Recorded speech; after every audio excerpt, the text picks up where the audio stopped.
2026 ජූනි මාසේ 14 වෙනි දින දේශනාව පටන් ගන්න ඉස්සෙල්ලා මම ඔයාලගෙන් ප්‍රශ්න කිහිපයක් අහනවා.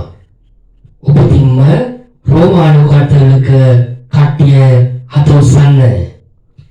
ඔබ දැන් මම පාසල් කාලයට ගෙනියනවා. 4 වසරේදී දිව්‍ය සප්‍රසාද ලැබුණු කට්ටිය අත උස්සන්න. ජේසුස් වහන්සේගේ අම්මා කවුද? එහෙමනම් අපි දෙවියන්ට ගරු කරන්න ඕනේ. සුදු බයිබලයේ লীලා තියෙනවා දෙවියෝ භාග්‍යවන්තයි කියලා. මම පොඩි ඇත්ත සිදුවීමක් කියන්නම්. අපි දන්න සම්ප්‍රදායක් තිබෙනවා. උත්සවයක් තියෙන දවසක වහිනවා නම් පුටුවක් උඩ දෙවියන්ගේ සෝරමක් තියා කුඩයක් තිබ්බොත් වැස්ස පායනවා.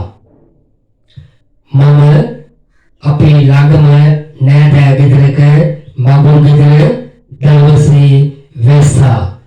අපේ තාත්තා කිව්වා දෙවියන්ගෙන් සෝරමක් තියා කුඩයක් තියන්න. එතකොට වැස්ස පායයි කියලා.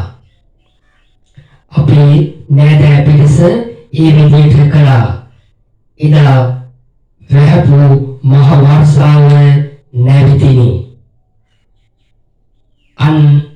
අන්ධ විශ්වාසයක් තිබෙන මිනිස්සෙක් අර කුඩේ අයින් කරා.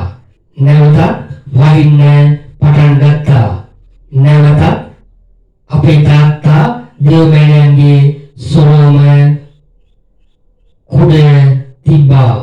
එම මගුල් ගෙදර ආපු සෑම කෙනෙකුටම අදා ගන්න බැරුව ගියා. දෙවියන්ට මේ තරම් බලයක් තිබෙන බව. අද අන්ධ විශ්වාස තිබුණු පුද්ගලයා අදටත් අන්ධයි. ඇයි එහෙම අන්ධ වුනේ? දෙවියෝ ඒ තරම් බලවතුයි. එම පුද්ගලයා දෙවියන්ට ගරු කළේ නැහැ.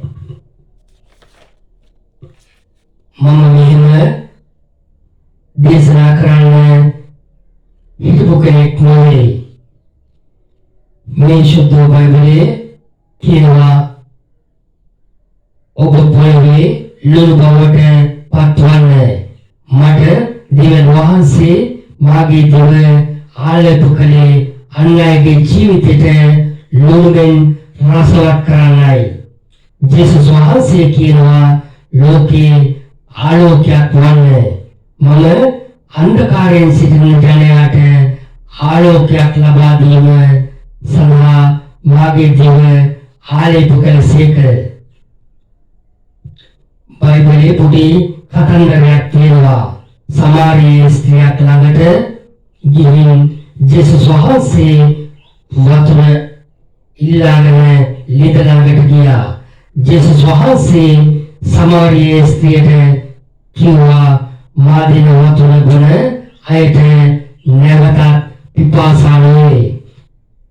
එය ආවේ බීමට වතුර ගෙන යන්නයි. ඒ වෙලාවේ ඇයට සිතුණා ජේසුස් වහන්සේ මේ ලෝකේ ගැලුම් කරු තමයි කියලා. එය කලේ විසිකර ඇගේ ගමට ගියා මේ සුභාරංචිය ගෙන යන්න. මට ලෝකේ ගැලුම්කාරයෙක් හමුණා. එන්න මාත් එක්ක අරලින්ද ළඟට යමු. මුළු ගමම එක්කන් ආවා. මම එහෙම තමයි. මට ජේසුස් වහන්සේ හමුණා. එම සුභාරංචිය මුළු රටටම කියනවා. ඒක තමයි මාගේ වගකීම. ජේසුස් පිටයි.